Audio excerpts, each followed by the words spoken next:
भाइयों और बहनों, कभी आपने सोचा है कि जब सावन की पहली बूंद जमीन से टकराती है, तो वो सिर्फ धरती को नहीं भिगोती, वो हमारे सपनों को भी छूती है।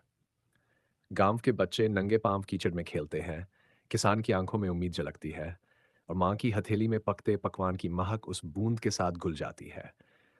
लेकिन उसी बूंद के साथ जब गटर का पानी उफनता है, नालियां उबलती है, सड़कें नदियों में बदल जाती है और घरों में गंदगी घुस आती है, तब वो बारिश एक सौगात नहीं, सजा बन जाती है।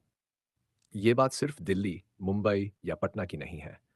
छोटे-छोटे गाँव, कस्बे, यहाँ तक कि हमारे अपने मोहल्ले, हर जगह हालात एक जैसे हैं।